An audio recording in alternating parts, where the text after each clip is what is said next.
Imam mali krug velikih ljudi s kojima sanjam, za koje se trudim, uz koje znam tko sam zapravo ja.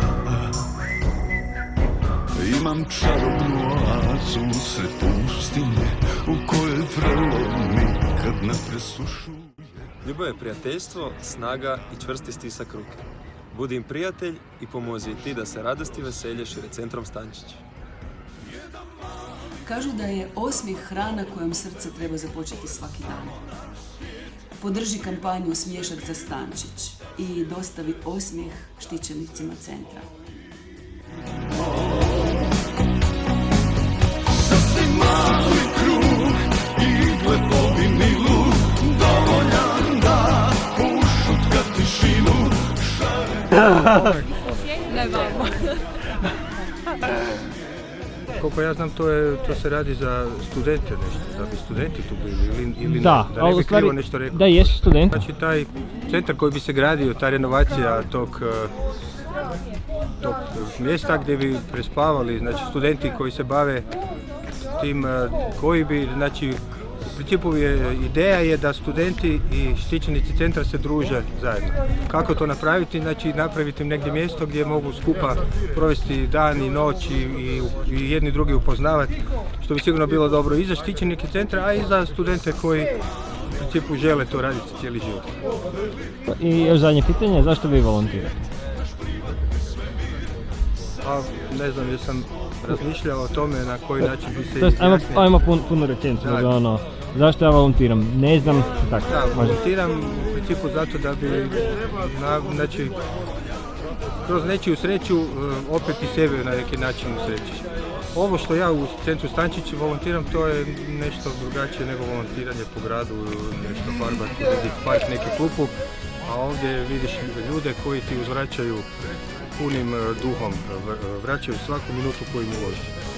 Mislim, Smiješak za sve se zove naša udruga, a stvarno kad kad dobiješ od njih smiješak, znači naša udruga se zove Smiješak za sve, pa ima, ideja je odlična, znači taj smiješak koji mi dobijemo ovdje od štićenika je smiješak za sve nas ovdje koji volontiramo. Ma neće kroz potak, Matija. Evo Matija da neće. Ne, makak. Dobro. Volonteri druže se sa štićenicima, pomažu im u igranju. Prvenstveno ja bih rekao da je to jedna vrsta igranja. Meni osobno je to velika uživancija, prilika za učenje i za rad sa ljudima ovdje. Dobro, malo sam glasniji. Aha. Još jedan put to. To je igranje, dobra fora. Aha. Tu sam stali. Može. Ovdje volonteri se druže i igraju i pomažu na određeni način štićenicima i volonterima. Ostalim ovdje. Ne mislim da nisam dobro rekao, morat ću to ispraviti. Samo nastavi. Da. Volonteri ovdje se druže prvenstveno i pomažu štićenicima kroz nekakvu šetnju, igranje. Osobno je meni to veliki uspjeh da sam tak nešto mogao iskusiti i vidjeti. Sredstva koja bi se dobila crowdfunding kampanjom mislim da bi pomogla štićenicima na način jer bi imali veću interakciju sa ljudima koji su možda u tome čak i više stručni nego mi, ajmo reći, obični volonteri, a i oni bi imali koristi od toga da uče od štićenika ovdje. Nešto što ne mogu naučiti od ljudi izvan ove ograde. Ja sam si posložila u glavi da emocije ostavim po strani, ali evo, danas ste i vi ovdje i tako dođu neki trenuci gdje vas emocije ponesu.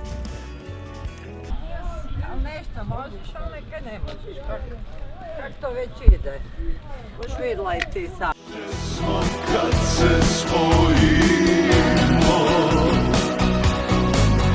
sasvim mali krug igle po vinilu, dovoljan da ušutka tišinu, šareno smo opojani smijeh. Jedan mali krug velikih ljudi, za koje se trudim, uz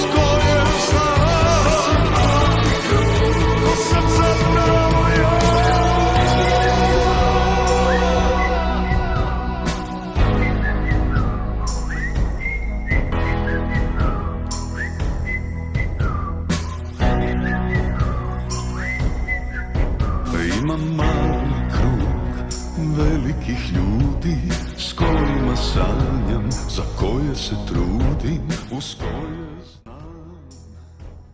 Dovoljno je samo jedan dan, jedan sat u tjednu 168 sati dati nekome taj sat i promijenit ćete svijet. Tako se mijenja svijet od sebe.